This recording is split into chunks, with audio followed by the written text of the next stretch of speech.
I did know that. Mad Catz owns GameShark, which I did not realize. But I love those things, and I used to swear by them. But my biggest horror story was I bought a GameShark memory card, which had like 500 pages of memory cards, and I lost all of my Chrono Trigger and Final Fantasy VII saves.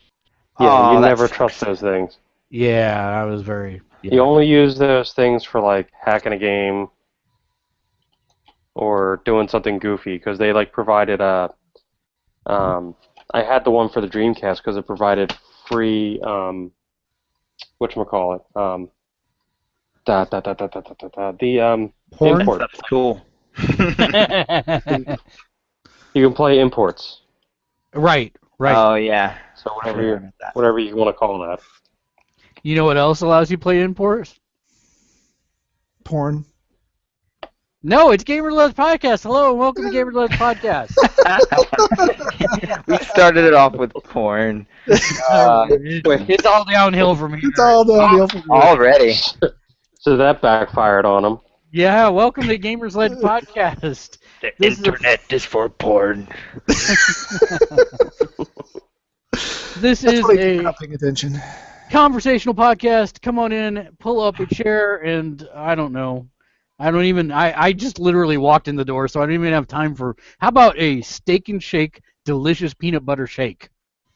Along with a cup of I don't really care, and pull up a chair, relax. This is a conversation between friends about something that we love, and hopefully you do too.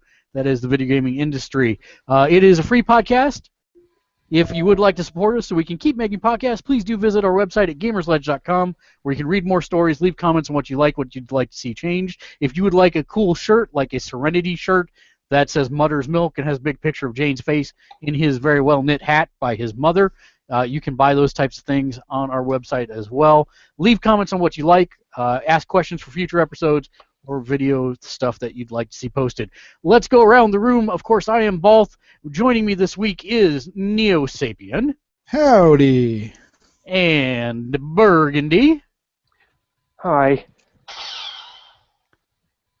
I've been shot. All right, and... I don't want to know. Toot Monkey. Hello.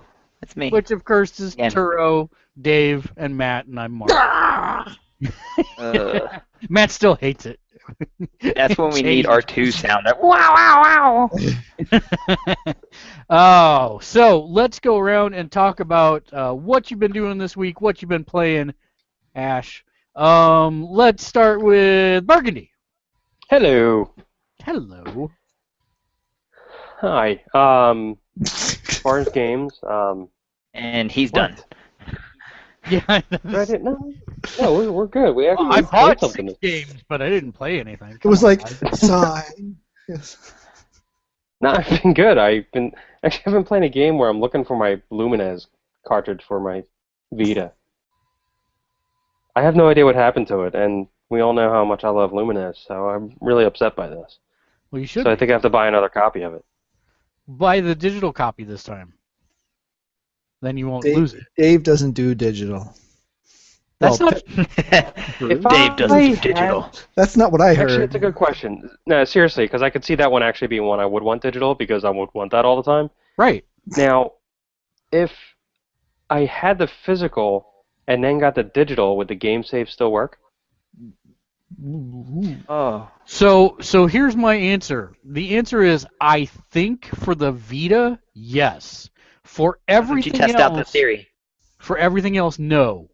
And the reason I say that is because like I had the disc for Burnout Paradise, but then I got the digital download version, and my save on the PS3 did not work, and I could not import it for Burnout Paradise Digital Edition.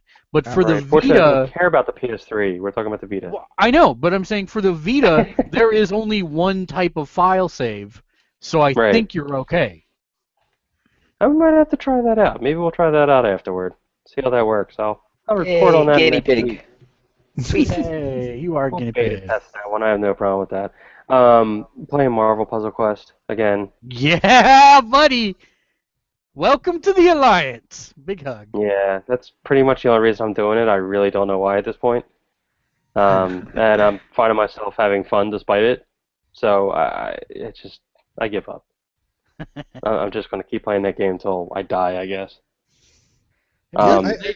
They just introduced the Falcon, and he's awesome. Yeah, I'm actually curious about that. After you said that, I'm like, I might have to see if I can get him somehow. It's like 2 passive moves, which is unheard of. Yeah. It's weird. Well, one of them is not the greatest. His blue passive. No, actually, there was only one pass. Well, okay, it is 2 pass. Yeah, no, you're right. It is 2 passes.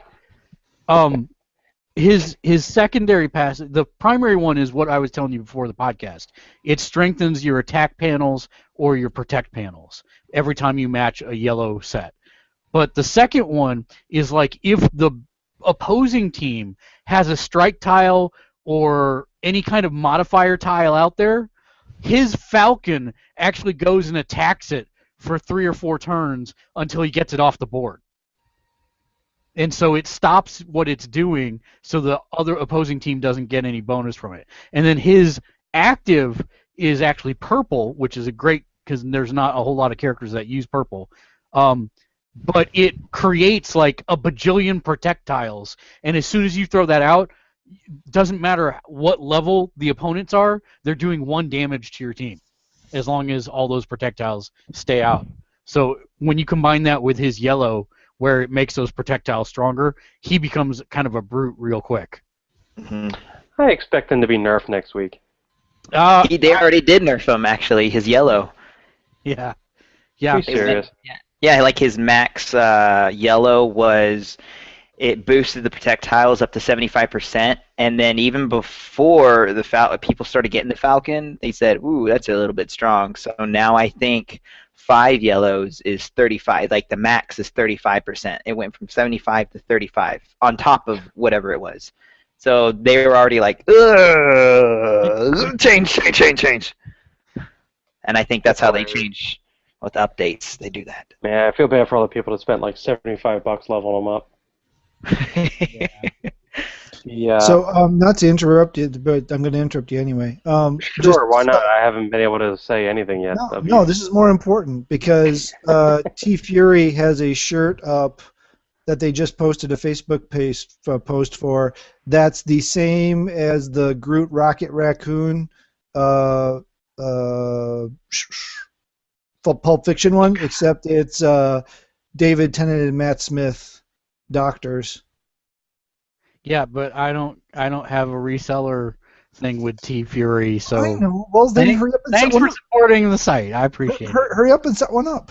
You're a good community manager, Matt. I don't care what they say about you. No, I'm not, but that's okay. The Ripped is redoing the Star Wars Super Mario mashup shirt. So if you wanted that one and you missed it, you've got a couple hours left. Which is an awesome shirt, I may add.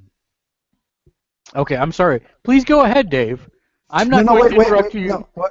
No. I'm not going to interrupt you about shirts. No, but I did. I watched the new DC. Oh, what did you give us your review of it? That's the Son of Batman, right? Son of Batman. It was actually pretty cool. So how was the animation, first of all? Animation's fantastic. Actually, one thing was really interesting.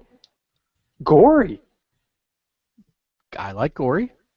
Like they really there was a lot of impalings. I like impalings. There was, there was a lot of. Are we back to porn? Yeah, that's what I thought too. No, there was a lot of swordplay in this one. Oh, jeez, that's a different type. Oh, jeez. Try the chicken. And at least I didn't say fish. So like if anybody remembers, the storyline from the comic, it was Damian's the son of Batman, and Talia is the mom and pawns him off on Batman for a while, and he's got to take him under his wing per se, and hilarity ensues. So he was obviously raised by the League of Assassins, and yeah. Yeah. So he's a pretty badass little dude. So what did you think of the writing? I liked it. It wasn't bad. I'm trying to remember the original comic. I remember having the original comic and reading that, and I can't tell you how closely it follows it. Like I'm drawing like a blank on the specifics and everything, but it seemed reasonably close to what I remember. And how was the voice acting and the acting? Voice acting was great, actually. They had a lot of really good. They had a lot of like new faces or new people in it, and like half the Firefly cast. So, And so yeah, which DC tends to do quite a bit, to be honest. And then so oh on yeah, a scale of 1 to 10, what would you rate it? I'm gonna give it a solid probably 8 on this one. It's not my favorite because I don't think it's gonna go down as one of the most memorable ones, but it's just like a solid effort.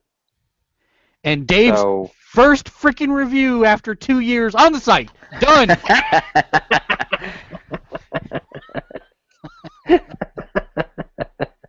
And he will never do another one now. Yeah, I'm sure that's the case.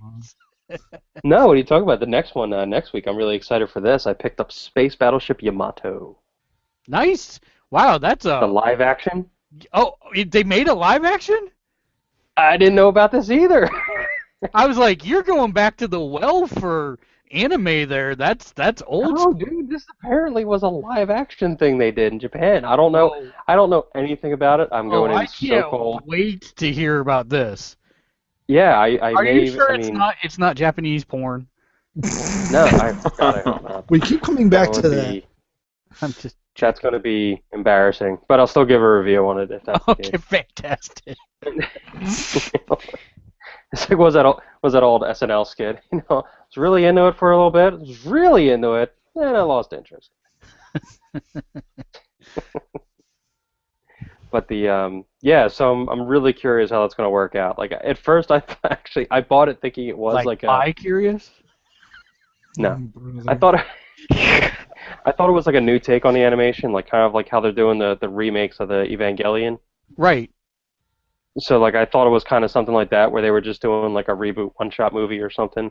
And then I look at the back of it when I get it, and it's like a live-action movie, and I'm like, oh, like this could be really awful. So I'm really interested because that was actually one of my anime jams back in the day. Exactly. I mean, who didn't remember like running home, flipping channels for the UHF station, trying to get the antenna right, No, so it you can was watch actually them. going to Hastings and looking through the anime section and finding Spaceship Yamato and renting it there. Oh wow. Yeah. I'm going back before VCRs, dude. And I mine don't was think I've ever Suncoast. seen You remember Suncoast? That was the place for anime for me. Yeah, that was before the Suncoast. place in the store, in the mall. Yeah. Yeah, I used to like run home from school like when I was a kid, and there was no VCRs, no nothing. We didn't have any of that newfangled stuff, kid. I've been in the struggle. We were high tech in the Ozarks. Yeah, serious. How'd you get a VCR out there?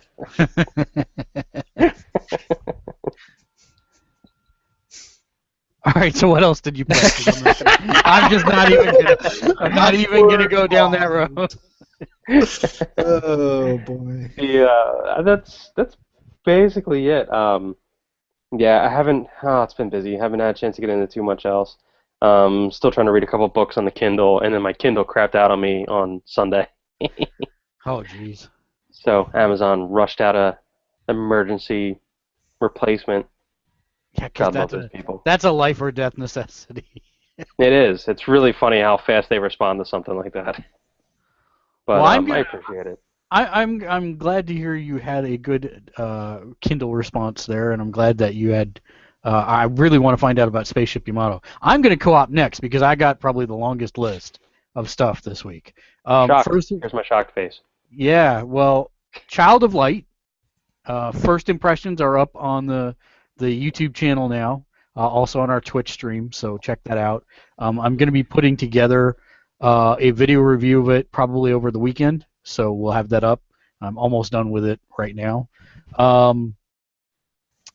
This last Saturday, if you weren't aware, was Free Comic Book Day, and if you're also not aware, I used to own a comic book shop And my thing is not memorization of numbers. Like, I could probably tell you some first appearances, but that's not really my gig. My shtick is that what I recall is storylines. I can recite basically the history of most characters in the Marvel and DC universe all the way back to Silver and Golden Age for certain particular things. I got out of comics because I stopped owning a comic store. Why did I do that? Because I have the obsessive compulsive disorder to read every comic book that comes out at all times, forever. I'm also getting married this year, so those two things do not mix. So I went to Free Comic Book Day because Matt reminded me that, oh yeah, Saturday's Free Comic Book Day. And I'm like, that's not a big deal. I can go check it out. Plus, I don't know any of the comic shops around here. Why not see if any of them are cool? So 3 comic book stores later, 5 piles of free comics, as well as an undisclosed amount that I spent on other non-free comics. I remembered why I don't do comic book shops in Free Comic Book Day. Let's just say that I went down the rabbit hole pretty hard. But one of the things that I did walk away with that I'm pretty super psyched about, I have to set up before I actually show it. Those nerds that play D&D, yeah, that's me. And I own something very expensive that's awesome called Dwarven Forge, which if you've never seen Dwarven Forge, their play sets and actual...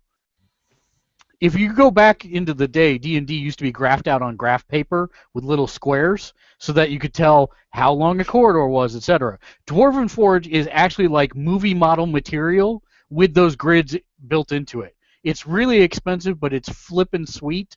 And part of that is that Dungeons & Dragons actually used to have their own official mini game with miniatures. And the example of types of miniatures and stuff would be, I don't have any out or near me at the moment, but you could get like rangers and whatever, monsters, etc. And you would use that with intervention. Yeah, I know. Sorry. So this bad guy right here is an out-of-print dragon collector set. Each individual dragon for the minis game runs you northward of $75 to $100. And so this actually is a set, a sealed set of 5 dragons, and they're pretty awesome. Did you open up and play with it? I did not. I actually am going to leave it in this until I actually have a game where I'm running where I would use them. I literally have 4 boxes that are like serious boxes full of the miniatures for the games, and I have a couple dragons, but this added to a bunch of the dragons I don't have. Normally, this is selling online opened for like 115, and I got it for $50. So I was pretty stoked about that. Yeah, it's not bad. So it's $10 a dragon. It's actually not that bad, and I'm pretty pleased because it was sealed, and it's mine now. And now I just got to figure out where I'm going to put it, but that's another story for another day. Video games, Puzzle Quest, a lot of Puzzle Quest, a lot of Puzzle Quest. By the way, Turo, I got another Invisible Woman. Hooray! Yeah. Hooray! Yeah. Even though she sucks, yes. Hooray! God, she sucks. And I caught up on all of Uncanny X-Force so that I know where Bishop is currently leading up to the movie that comes out here in a couple weeks. Also, I'm going to buy tickets for Godzilla next week, and I said video games, didn't I? Dark Souls, still playing through my my New Game Plus playthrough. It is still awesome, and I highly recommend everybody buys it. I just wish some of you would talk about it. It sounds so much fun. Yeah. Well, whatever. And then Can I share? I actually have something I can share about that game. Okay. I was on this message board that I go to. I've been going to for years, and somebody mentioned that they were playing that game, and they finished it, and apparently the ending wasn't satisfying to them because they said they got an ending that was only 15 seconds long. And my response was, wait, did I cut out? No, You gotta be I'm kidding still me. here. Oh, Yeah. okay. It looked like everybody froze for a second. No, we were all We were all listening with intent with like this. Yeah, anticipation of what you were going to say. So he was complaining there was like a 15-second video at the end or something. He just didn't find that satisfying. And my response was, what about that game led you to believe that there would be anything rewarding? So The game is nothing but punishment for the whole time. I'm surprised the ending's not like 5-second song. It'd Well, be like, oh, exactly. congrats! Because the ending probably should have been F you, that's why. the ending is actually more closure than we've gotten in previous games, but it leaves it completely open so that you can do New Game Plus, etc. So I mean, I get it, but that game isn't about the ending; it's about the journey and playing the game. So Misspelled punishment. You liked the ending of The Sopranos, didn't you? I didn't watch the ending of Sopranos. Don't. Yeah, I won't. It's very unsatisfying. Then again, you might love it. I don't know. So yeah, that's I've been playing some Dark Souls, and then Matt and I played a little Diablo, again in preparation for the PS4 version that they're probably going to announce at E3, and yeah, that's it. So Toad Monkey, Taro. I beat Rayman Legends, and Yay! yeah, it's awesome. I uploaded I recorded the last video of the music levels, and that one was really, really fun, and I uploaded it, shared it and stuff. And then once I beat all the levels and beat the game, there's an extra 20-something bonus levels that opened up that I didn't even know existed, so I'm going to start that. It was like 5 in the morning whenever I did beat it, so I was like, I should play what? No, I need to go to bed. So I'm going to be doing that soon. And I've been playing Clash of Clans, not Marvel Puzzle Quest so much, but a bunch of Clash of Clans and Titanfall. I went back to that after I beat Rayman. So I'm going to have to go back to Rayman, start to collect everything, and try and find out what those new bonus levels are about. Hey, that's it. And Matt. Let's see, it's been busy, so I played Diablo 3, obviously a little bit of. Also played Wolf Among Us, got through the first 3 So jelly. episodes of that. That's pretty amazing. I've never read Fables, which for anyone that doesn't know, the Wolf Among Us takes place in the DC Vertigo world of Fables. 20 years prior to the actual comic book, and if you haven't read Fables, you should read Fables. It's just as good as Walking Dead. I've just started reading Walking Dead. I'm working on the first, technically the second trade. So I'm working my way through that. Once I get done with that, I'm going to hunt down Fables and work on that. And I'm going to interrupt you for just 1 second because I just finished the latest book for Walking Dead, like not trade but book, which is number 126. And one of the questions asked to Kirkman, because they have a question section at the back. Kirkman's the writer of The Walking Dead, which he also writes for the TV show. And he said, the artist for the book too, isn't he? No. They have a different artist. Okay. In fact, they've had a guest artist. They've had a guest artist for a little while because they've been doing bi-weekly. So the first book of the month is done by the original artist, and then the second book of the month has been done by a guest artist. But the funny part is, if you look at the books, you really can't tell the difference. That's the nice part, because he's imitating the normal artist's style, and it works out really well. But the reason I wanted to say this is one of the questions they asked is, how long are you going to put the TV series on? Because so much has happened between where the TV show is now and where the book is now that they couldn't do it in 7 seasons. Like, if they started now to try to catch up to the book, they would not be able to do it in 7 seasons. Yeah, no, the pacing of the book and the show are so completely opposite. Oh, yeah. And Kirkman basically said, well, we've got about 10 10 seasons worth of the show plotted out so far. Wow. And that still won't bring it current with the book.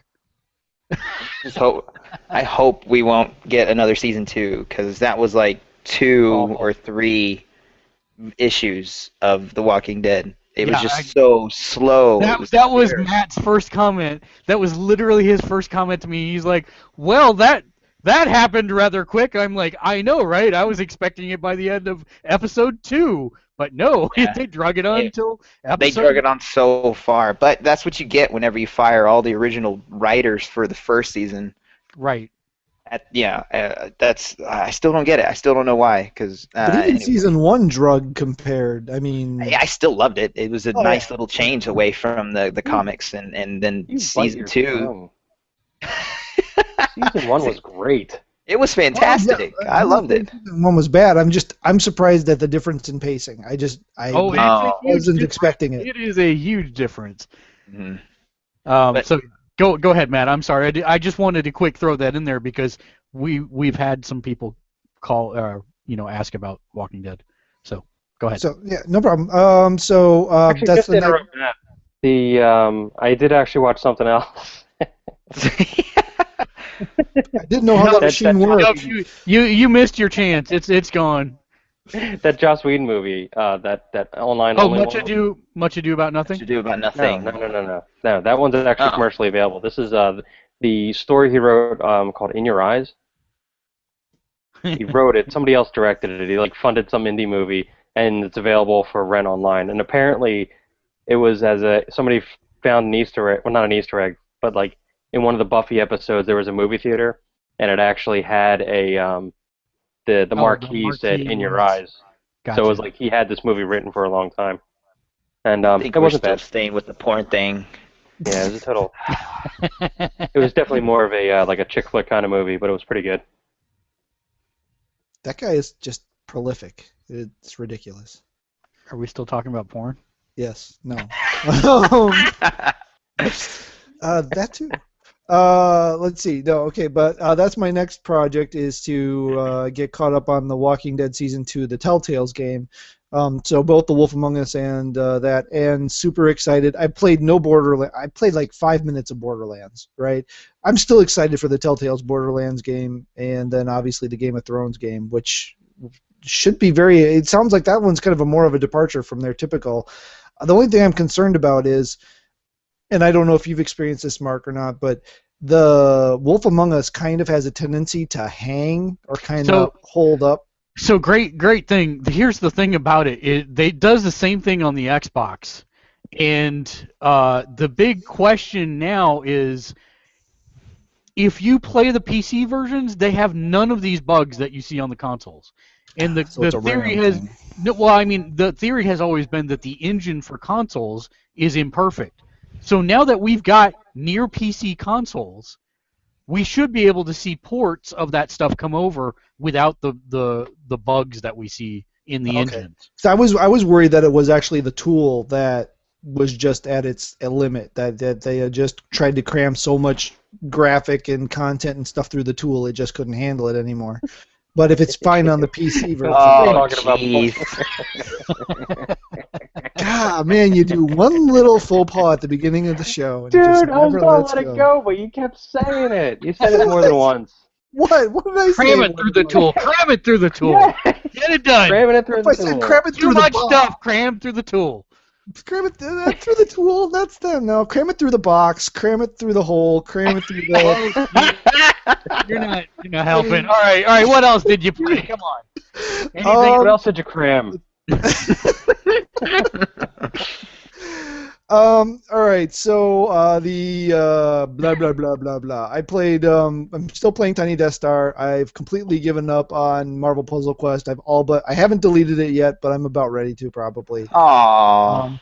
I am also wearing my awesome Serenity Firefly Mother's Milk shirt. See, I played the demo for Child of Light. It's amazing looking. It's a very old school battle system. It plays like a 2D platformer. kind of almost Metroidvania style, but then the battle engine is pure old school turn-based RPG. So I would not get people hooked on the Metroidvania comparison. Yeah, because you got me excited for 2 seconds there. Well, the reason I say that is because very early into the game you get flight, which means it's no longer platforming per se. It is Metroidvania-like in the exploration and dodging traps while you're flying, and puzzle, very light puzzle elements. But yeah, check out our first look. It's up on the it's up on the YouTube channel as well as the Twitch stream channel. Yeah, and the demo throws you in at a random, well, it's not random, but to me it's random point in the game. So that's not completely representative, but so that was interesting. I downloaded the PS4 free game for the first plus Stick It to the Man, but I have not had a chance to actually try it out yet. So I'll be giving that a go this week sometime. Other than that, loving Arrow, loving Agents of S.H.I.E.L.D. Yeah, I did watch Agents of S.H.I.E.L.D., by the way. Oh, you got it in? Okay, cool. Yeah. Cram it in? I forced it through the hole in the tool. I crammed 2 agents through your shield. I hate you guys. I just... Death by Shark. Anything else? Amazing Spider-Man. Can I interrupt? I want to interrupt Matt this time. No. I got out to see Amazing Spider-Man. I'm one of the people in the world that liked it. So Amazing Spider-Man spoiler cast will happen on Monday, next Monday, around hopefully 9:30 Eastern. We'll see what we can work out there, but that will happen. We will have a panel of all people who have seen it. Should be a good discussion. We will be spoiling things, so just FYI. Spoil everything. Spider-Man dies. Eventually, I'm sure. Okay, yeah, I think that's it. I can't think of anything else significant. All right, every other video podcast in the world does news and then takes reader questions. We are, of course, going to buck the trend because that's the way we work, and we're going to do mail now. We actually have 3 questions this week. Wow! Yep, so I'd like first to thank question. my mom. Yeah. First question comes from Rashid. Rashid asks, hey, I know this is a video gaming show mostly, but you guys talk a lot about TV as well. If you had to pick your favorite TV show of all time, what would it be and why? Oh, what? See, That's like saying what's your favorite video game. So tell me what your favorite kid is. I've seen these. I saw these questions as they came in, so I'll give you guys a chance to think while I answer. My answer is Mystery Science Theater 3000. There is not a single show that I have spent more time with on this planet than Mystery Science Theater 3000.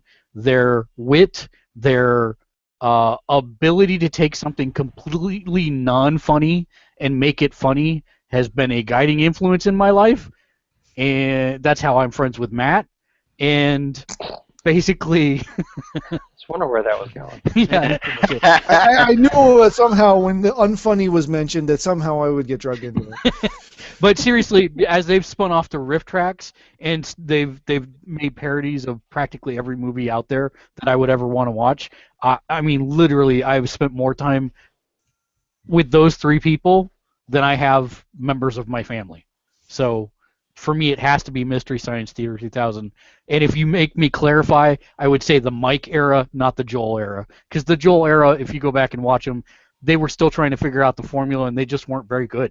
No, if you watch the first season that was on Minneapolis television, Dude, they did not pre-script that stuff, and so because of that, the episodes were way weaker than later. Now, seasons 2, first season, sure. yeah, seasons 2 and 3, it got better. But then when Mike came on as head writer, I think at that point they had established the formula far enough and developed the characters enough that it was much more interesting. So I'm not saying Joel, you shouldn't watch the Joel seasons. I'm just saying that if you made me pick between the 2, I would pick the Mike era. So that's my answer, Mystery Science Theater 3000. Thanks for your question, Rashid. Hey, who's next? Nobody. I don't think anybody is ready. I'll take it. Okay, go ahead. Wow. I'll take it. I'm going to go with Angel. Wow. Oh, nice Really? I know. Yeah. I know. Good. I know, kind of shocking. But it's kind of funny because this actually just kind of came up tonight because I have a niece and she's like 18 now, and I said it's time. You know, you have to watch Buffy, and I gave her my series collection of Buffy, and she's like freaking out over this show. And she goes, Nice. "Why didn't you show me this earlier?" And I'm like, "Because you were busy with your vampires that glittered in the sunlight and stuff, so You you weren't ready fixed for her. this." You fixed Yeah. her. I did. Congratulations. I did. Wow. So she's all mad Handshake. at me now. Because she's like, she would send me like texts in the middle of the night saying like, "Angel's dead, I hate you." And I'm like, I was like, Spoilers. he gets his own TV show, you know what happens there. You know? I was like, you know he comes back. I was like, so you need to relax on this one. And she goes, yeah, good point. And but like, so she's like, really into it and stuff. But I said it gets, I keep saying it gets better, it gets better. Wait till Angel starts up, and wait till Angel starts up.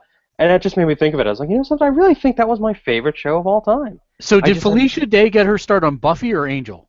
Buffy. Okay. Buffy. Buffy. Yeah. All right. She was one of the Slayers.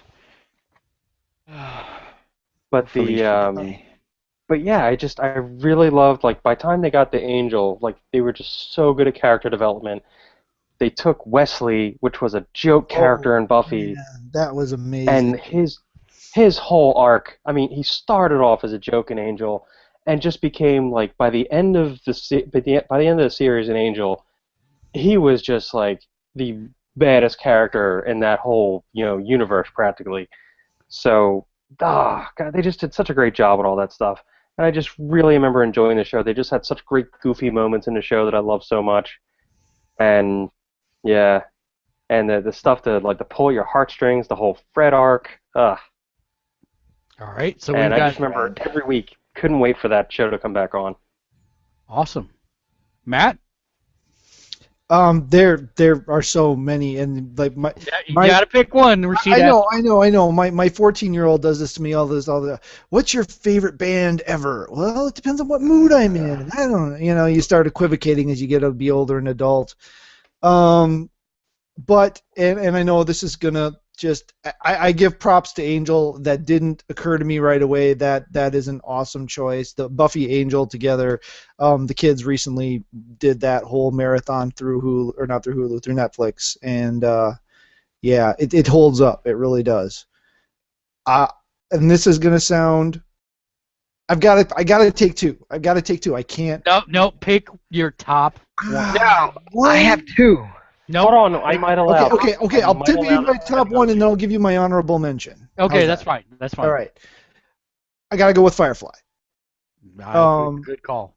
I gotta go with Firefly. And part of it is on the potential of what never happened, right? I mean, but the episodes, what we got in the 14 episodes, 12 aired, 2 unaired, was such an amazingly well scripted story, amazing effects. The set, that the ship was actually one continuous set. The actors, who have obviously gone on for the most part and have other successful things. In other Whedon projects. In other Whedon projects. Well, not Fillion. And Fillion in the Fillion, case of wherever. Castle, you Yeah. know. Oh yeah. I just found out. I recently just finally saw Frozen, and Alan Tudyk is in Frozen, which I didn't know, Yeah. but he's the goofy little count dude, like a chicken with the face of a monkey. Well, and I think to your point, also not just that, but how the actors gelled together. Oh yeah, immediately. You're right. In season 1, episode 1, that's very rare. That is incredibly rare, and so that show did a lot of amazing things, and the fact that it got canceled is just everything that's wrong with corporate television. That was actually the show I used to get my niece hooked into Buffy. Oh wow, that's awesome. Yeah. So I started her with Firefly and then transitioned to Buffy. my parents love Firefly. I mean, they just watched it this last summer, a year ago, last summer, and they were so pissed when they got to the end and found out there wasn't any more. I'm like, well, here's Serenity. And then they were pissed because there wasn't any more. So I'm going to give her the comic once this run is done and say, here, have some So fun. what's your honorable mention? My honorable mention is actually Quantum Leap. Oh, good, Nice. good one. Cool. Yes. Yep, yep. I own all of the DVDs for Quantum Leap. I wish I did. I wish I did because the Netflix coverage on that show is very spotty. So yeah, but that's another show. I mean, great. It was only two guys, but the dynamic between Really good. the two actors and the two characters was awesome, and the show never got dull to me. No. Granted, I was much younger when it came out, but it never got dull. So All right, Turo. Oh man. You've had enough time. Come on. Yeah. You and Okay. your Leia look over there. Come on. I didn't want to say that, but that was. Thank you. Beautiful. I know it. Just say Automan and get it done and over with. No. Where's your chainmail bikini? Come on. I should get it in a little bit after I answer this question. Okay, favorite show of all time. All right. That Hulk Hogan Thunder show? Yes. No. What the hell was the name of that? Thunder Bay? No. What was it? yeah, Thunder Bay. Was that it? It's Thunder Bay. I'm pretty sure. I'm sad that I know Gosh, that. that was a memory cell that would die. Okay, I got it. All right. What is it? Favorite show. I love cartoons. I'll always love cartoons. I love animation, but my favorite show, and because it kept coming back and it kept rewarding me, there's not one bad episode. Every episode is entertaining. I can still quote a bunch of episodes right now. I'm rewatching it because I love it so much, and I'm trying to pass it on as well. It's Futurama. I absolutely love Futurama. Ooh, good choice. It's just That is also a good choice. that is just I a like that fantastic show, and it keeps coming back. And the last season they had on there, the writing was the best that they had. I mean, it was good throughout, but that was the last season. They really, it was just so funny and so good and clever. And see, honorable mention, I have to say South Park. Yeah. Because Good call. That just it's gone. But here's the thing: it's gone up and down. Some Sure. seasons are so forgettable. Some episodes were downright bad. But I'll never forget the first time that, again, South Park came out in '97, Mm-hmm. I think, and we didn't have cable. We didn't have that channel, so my sister had to record episodes to let me see them, but behind my mom's back. And my mom found out about this, and she goes, I kind of made a deal with her. I said, okay, if you like it, we'll watch an episode, and if you like it, then, and it's okay for me to watch, then I'll keep watching it. But if you say no for anything, then it's a no.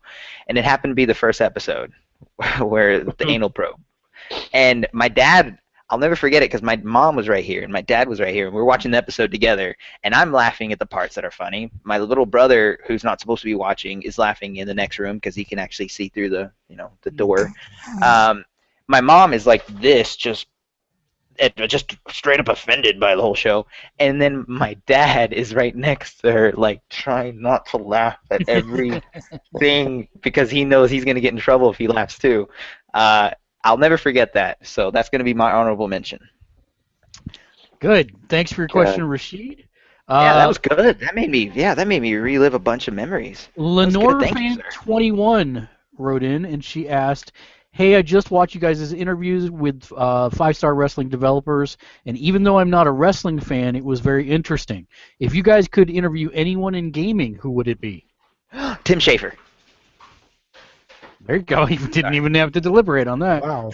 No, I've thought about it. Dave, what about you? I kind of would love Tim Schafer too. I mean, that's Are we talking about porn again? no. Maybe a little. No, God, that guy's career. I mean, he's made so many things I've loved, and just like. I mean, just the LucasArts days alone. I mean, come on.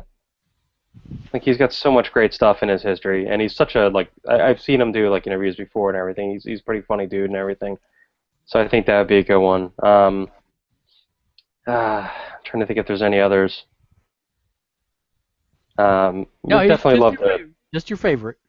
Who you would do, just one pick. So Tim Schafer? Yeah, we're going to go with Tim Schafer then. Cool. All right, Matt?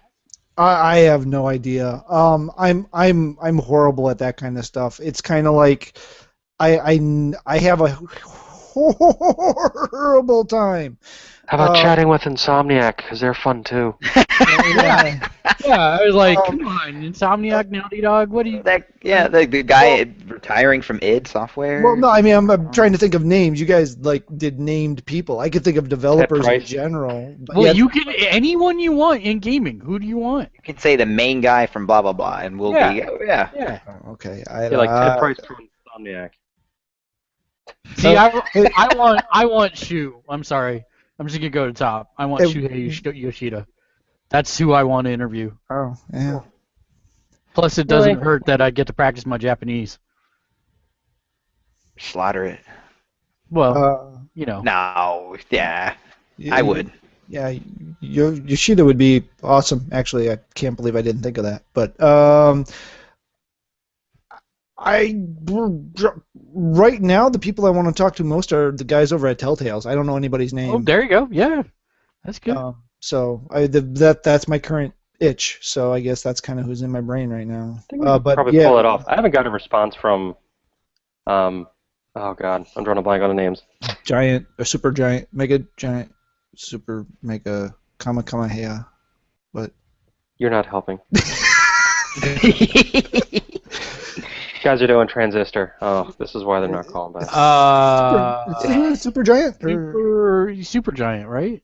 Yeah, that's what I think it is. Super giant. I think it's Super Giant Games. Yeah. Is it? Oh, and I didn't know we moved a little bit past it, but we actually have a commenter in the question section, and for shows that he loves, he put in Supernatural. Oh, Supernatural! You know, I haven't started it yet. I really want to. I haven't. I'm behind much. This season. This is the only season I haven't watched. Is this current one, and we've been so busy, we haven't had time to watch a lot of our TV. But it's great. Dean.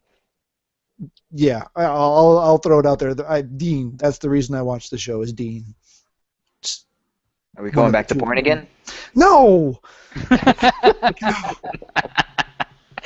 You're going a little swoony there. Ooh, he's watched the first. He loves the first 5 seasons, is what he said. Yeah, and we're on season 8 now, I think. Wow. I need to watch it. But yeah, it's actually a very good show. I kind of wrote it off midway through the first season and then ended up going back and marathoning the first 5 seasons, and yeah, I've just been hooked since. So. All right, so this next question. All right, we got to move on, otherwise we're never going to finish this podcast. We have so much news, and I still have 2 more mailbag questions.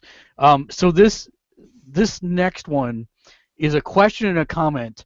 And I read this comment. He wanted to convey something that he had done once, and it was so funny to me. I have to read it online. So, the guy's name is Sanusuke7322.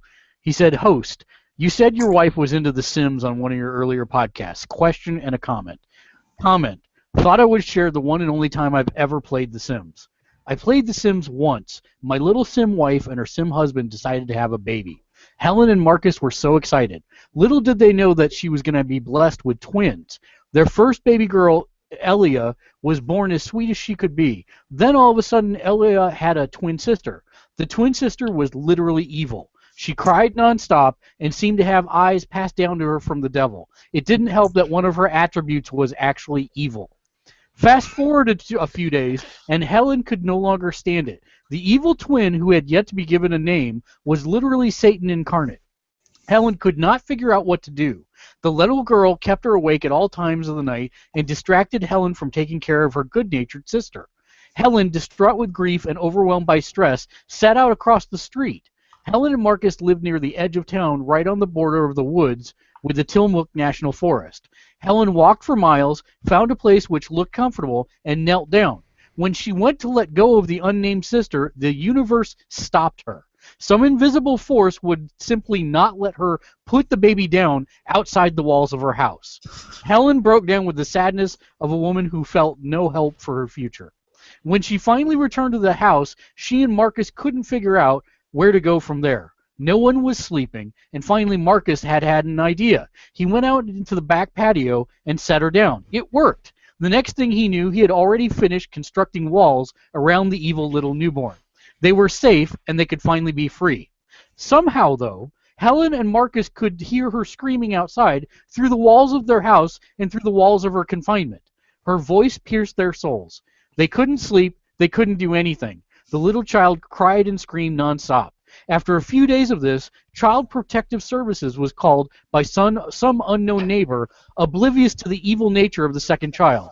They came, and before Helen or Marcus could stop them, they took away Elia, the child they cared for and loved. But somehow, they did not notice or even acknowledge the cries of the second child. For 2 days, they lived in agony. Helen could not take it anymore. She told Marcus that she was going to take a bath. Thinking nothing of it, Marcus made a snack. He went in 30 minutes later to see how Helen was doing, only to find that she had slit her wrists. In a fit of rage, he grabbed his shotgun, tore down the walls confining their second child, and fired twice at the little girl. Nothing. She was unaffected. Marcus sat down and wept and finally turned the weapon on himself. This was the only game of Sims I have ever played. I still hear the screams of that unnamed demonic child at night. My question is, are you looking forward to The Sims 4? Oh, wow. Wow, somebody's gone crazy with the fanfic. You couldn't quite do all of that in The Sims, but pretty close, actually. You couldn't. Very entertaining. Yeah, you can't commit suicide with a shotgun, but I get the point. The best I've ever heard of Sims. Yeah, anything. so the answer is I don't know. I don't like their business model as they currently have it, which is release the main game and then release 20 billion expansions at $30 a piece. I know that they've supposedly streamlined a lot of the processes in this one. I'm kind of looking forward to seeing what they do, but I'm not the Sims player. The missus is. She's very much looking forward to it. I know that Trial Access's wife loves The Sims also. Pretty sure she'll pick it up as well. So, yeah, I should have a lot of empirical evidence about The Sims at some point. But, yeah, kind of looking forward to it, but I'm not super diehard about it. All right, last question. Great name, by the way. Raziel and Kane. What's the most difficult part of any game you've ever played? The most difficult? Yep. Mega Man 8 hoverboard level. I'm going to say Force Unleashed, the Star Destroyer battle. Oh, the bugged battle. Yeah, tied with the South Park Snook abortion level. Because it was also bugged, and you have no idea what you did right or wrong. It just somehow worked. Same with the Star Destroyer. I mean, you'd put the time in, and then it would either work or it didn't. And most of the time it didn't, and it sucked. But that's been the most difficult successes that I've ever had in a video game. You know, I actually did have a problem with that Force Unleashed thing, and to this day I can't figure out why. That just shows you how clueless I am, because I probably was just playing the whole game wrong. So what was the exact wording of the question again? The exact wording is, what is the most difficult part of any game you've played? Jumping over a pit in the original Ninja Gaiden and not getting hit by a bat, dove, whatever other flying craptacular thing that would come into the hole. Skarkaroth? Skarkaroth? Make sure you put a bat over every pit. Seriously though, that was the most frustrating thing about any game that I can think of. Like, well, that in the bloody mouth battle was just ridiculous. But yeah, every time you jumped over a pit, it was you had to either time your sword swing just right or pause, swing, jump. It was ridiculous. All right, Turo. I'm talking the old school Ninja Gaiden, not Sigma. Like I'm talking like 8-bit days. I know you are, but And the non-arcade one. Yeah, the non-arcade one. Because that was the original Ninja Gaiden. Thank you. Yeah, very that much. was the original. Yes, and it didn't have bats. No. Oh man, there's so many. Well, there was one time that I ever threw a controller. I've never thrown a controller ever, except for at this one moment. So it must be that. 17. It's gonna be Super Smash Bros. Melee, and it was the bonus level 51. They were trials of 50, and if you beat all 50, then 51 was unlocked, and it was Giga Bowser with 3 lives, Ganondorf with 3 lives and Mewtwo with 3 lives on the Masters something platform, and you only had 1. That was, and I spent days. I remember days trying to beat it. That's got to be the most difficult level/game part. And I did. It took me days to finally do it, and I did. I did it. I did it. But that was the only time that I've ever thrown a controller. And GameCube controllers, they can survive.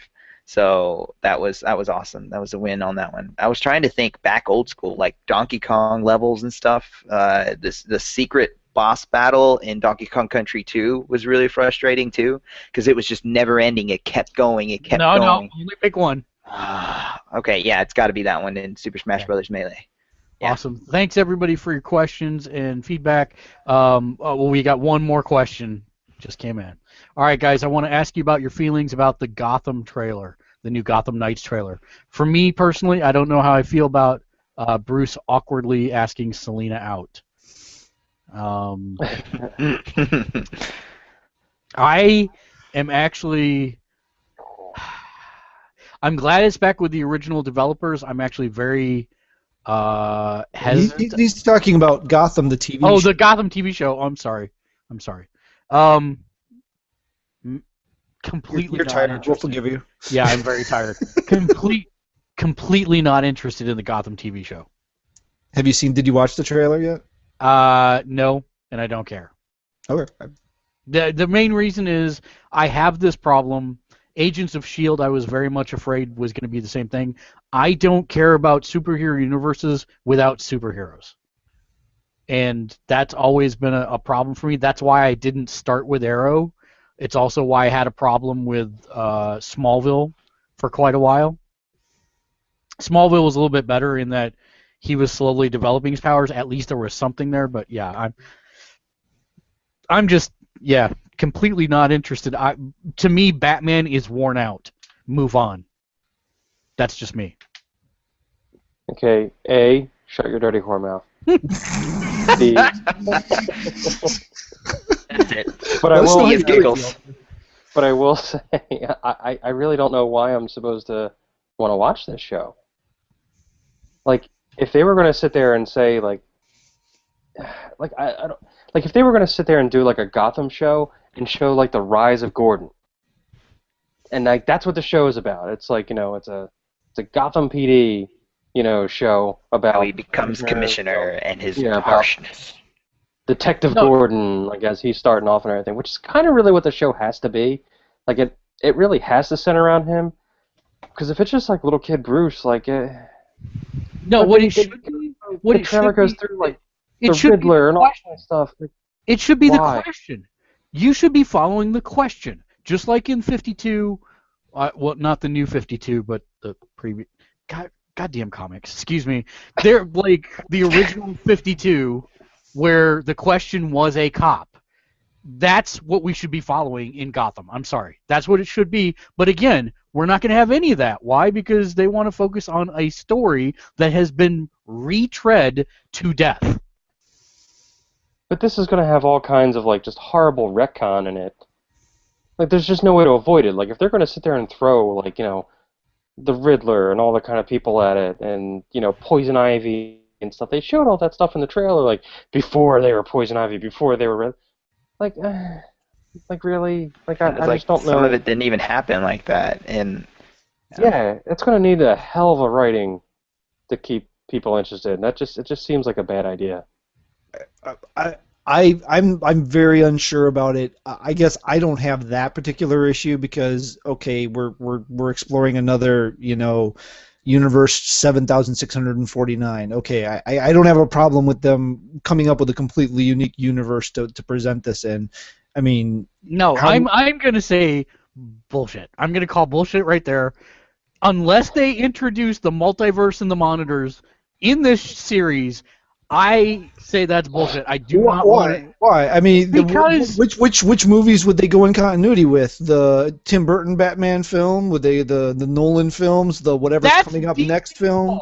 That's DC's fault. Stop making excuses for them. They I'm need not to making tell excuses us. for them. No, but that's my point. Is they need to tell us that this is another universe, or that it's how it ties in. That Instead should of not making be us figure it out or right. something. Exactly. That should not be our job. That should be the narration's job. Well, right, It and we might don't do know. that. It We might don't. do that. Yeah, it might. We don't know. It But might do it in the first couple of minutes of the first episode and then go back. if they can make it a crime noir show focusing on Gordon, it'll potentially be okay. If they constantly try to make it Batman without Batman, then it's going to suck. That's what I was thinking. Was like, yes, Batman Gotham without Batman can sometimes be awesome. We've seen Robin by himself. We've seen let's see, what's his name, Azrael, take over, and that was entertaining, I guess. But this really is Batman without Batman, and it's not even that. It's gonna force us to keep watching Gotham, or not Gotham, Gordon, looking after young versions of. Well, yeah, that's guys.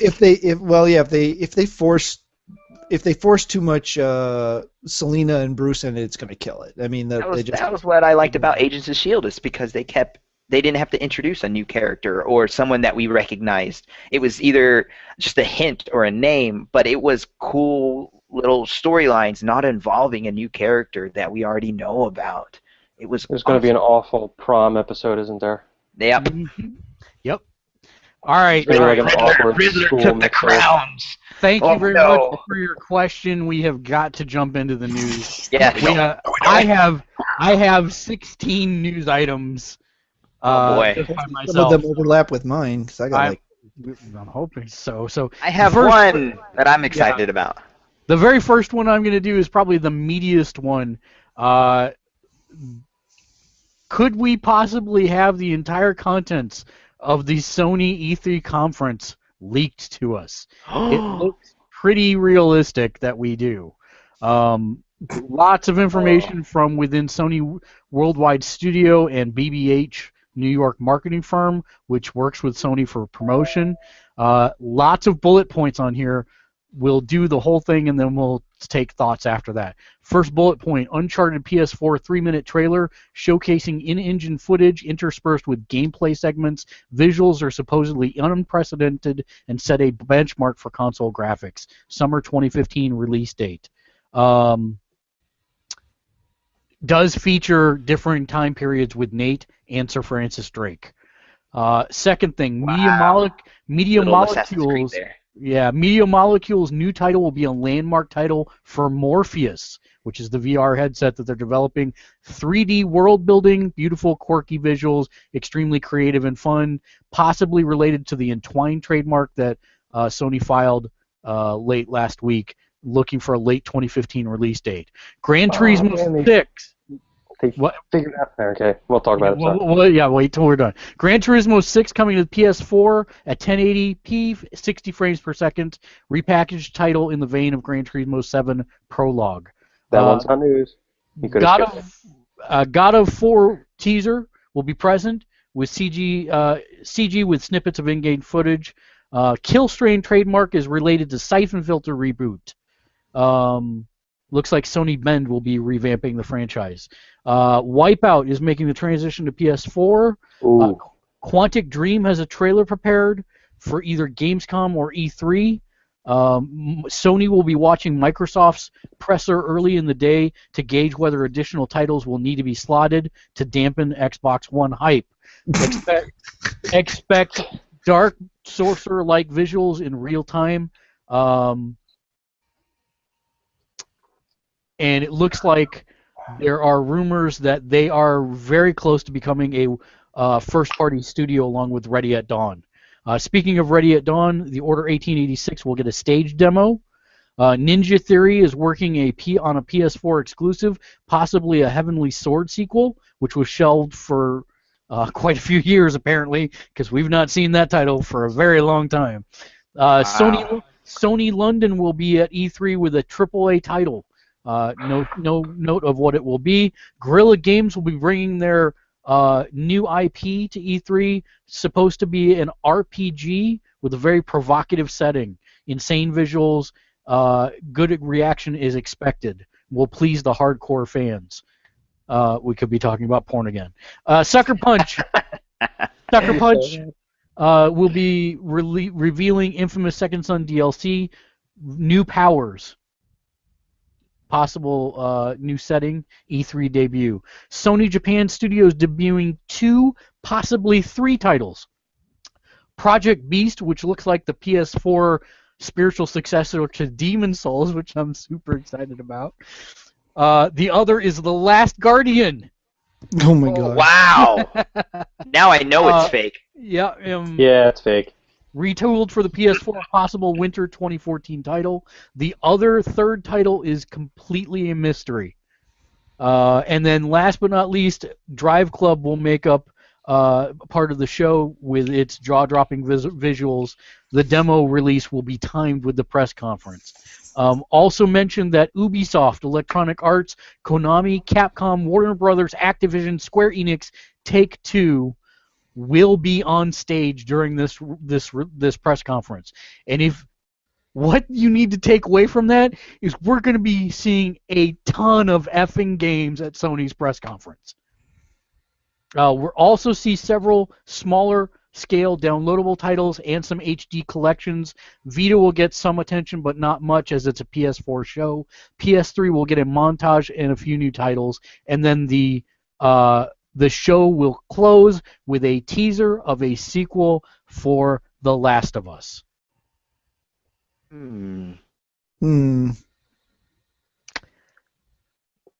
They Fake. figured out a way to get me interested in that VR thing, having Media Molecule make the game. No crap, right?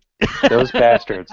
Those bastards. You're going to allow me to create my own virtual world? I get the tools? Oh, well, crap. There's $300 down the That's pretty much like the one company that can get me interested in that. Yep. Because it's going to be something different, and it's going to have some great slant to it. Oh, and I'm sure it's going to be completely shareable, so that anything I create, I can throw over to you, Dave, and then you can check it out, and you say, oh, you should do this, and then I can look at your levels, etc. Yeah. That could turn into porn. Shrewd move, Sony. They're clearly listening to us. Our influence is clearly huge in this industry. Oh, yeah. I'm actually... You know what? If I was Sony, I would be pissed if this was their actual plan. Script, yeah. It sounds like a bunch of surprises that were supposed to be surprises. I will say though, I could care less. After looking at the lineup for this, you give Ubisoft some time with The Division, and I'm going to be a happy camper. So, I think this sounds like a phenomenal presser. Any further thoughts, or shall we move on? It just reminded me that I still have to finish Paper Trail on Infamous 2. Yeah. So you really don't, just as an FYI. You don't get the paper powers. No, I know. Well, I didn't know. I didn't care one way or the other. I just want to finish it off. No, I only wanted it for paper powers, so. Well, you're just a greedy little Damn greedy straight. person. I'm actually curious at how much better Wipeout can look. I don't know. One of the ones that really interests That me last one was ridiculous. is the Sony London. What was the series that they used to put out? It had the jaw-dropping visuals on the PS2. Are you talking about The Getaway? Yeah, The Getaway. I wonder if they're rebooting The Getaway.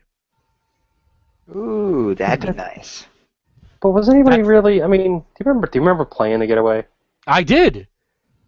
The driving sections, the actual getaway portions were great.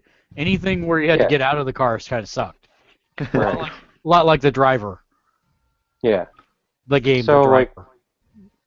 I would hope it would be something just completely new. Me too, but we'll see. I mean, because if it's just The Getaway, no one's going to be excited about that. oh, if it's AAA, I mean, geez, dude, if you remember the visuals for The Getaway, it looked real on a PS2. Yeah, no, I remember it looking like a great game and everything, and I remember playing it and the driving was cool, but that game just fell apart on everything else. Right. All right, next news story. This is near and dear to my heart. We've got 2 of these nostalgia stories. The Seventh Guest 3 launches a crowdfunding campaign. The second one. Really? This is one of my stories. So. Dude, Wow. Trilobite and Silicon Knights were the original developers. Well, Silicon Knights no longer does this stuff, but Trilobites did put out a Seventh Guest 2 for PC and Mac. But the Seventh Guest, the original, was the very first CD streaming game. I don't know if you guys know that or not. It was around at the very beginning of pulling images and video off of discs in real time, and I logged easily 100 hours on that game. That game was the shiz night. It was great. So they have a trailer up, and it looks just as camp as it used to. Oh yeah, it does. This is awesome. It is very awesome. If you haven't watched it, we'll watch it after the podcast. Good, but that's right now. The funny part is the goal for this $65,000. It's already raised $27,000. $15 gets you early access to the game, due in October.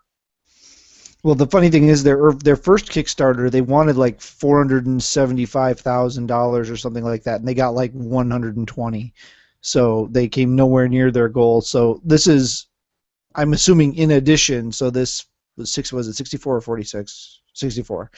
The 64 is in addition to what they got from the first one. So all I will say is that if they do not have the Fat Man doing the music for this, this is another dead brain cell. The composer for the first two, his name is the Fat Man. So if they don't have the Fat Man doing music, I'm not on board. That's all I have to say.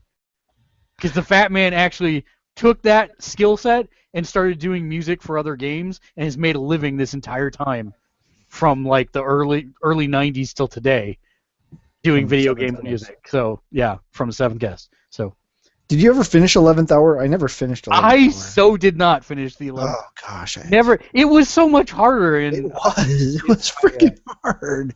Yeah. There's still some puzzles in Seventh Guest I never solved. By the way, if you've never played Seventh Guest, go YouTube the videos off of it. It's very camp kitschy, but it's actually a really good puzzle game. So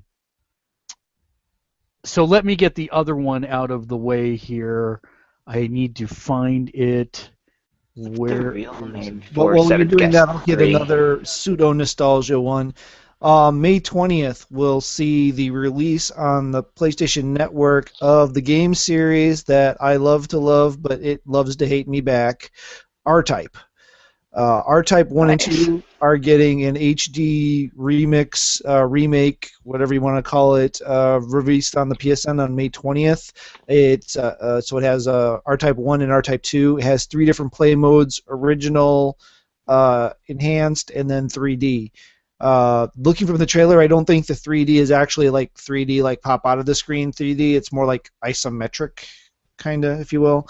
Or that just could have been their way of trying to represent the fact that it's actually 3D. It wasn't really clear on that. So if it is 3D, I'll fire that up on my TV and have to let you guys know what that's like. But yeah, I love R-Type, but the game loves to destroy me. It doesn't ever want me to do anything cool. All the graphics have been redone, all the music's been redone, but you can go back to the original graphics and original music with, according to the article, the press of a button. Which button that is, I don't know. But there was a similar thing you could do with the knowing you, it'll be the one that you get confused with the fire button. And probably, yeah, it'll be the one that yeah, exactly. Hate you. They had a similar thing with the remake of Legend of Monkey Island, where you could swap back to the original graphics and control scheme or the updated, enhanced one with just, what was it, R3 or something? Anybody going to pick that up besides Matt? Good chance of it. I really like R-Type. Yeah, it really depends on what they price it for me, because I do like R-Type. If that's like a $10 one, I can see myself plunking it down. All right, so in 1987, I owned a Macintosh Plus. I'm sorry. I used to subscribe to shareware discs, and I got this game that was point-and-click adventure that was probably one of the most influential things I ever played. It was called Shadowgate. And it eventually came out on the NES, and it had a couple other ports from them. but this is Zojoy Entertainment, which is founded by the original designers from 1987, are doing a Kickstarter campaign to actually bring Shadowgate to 2012.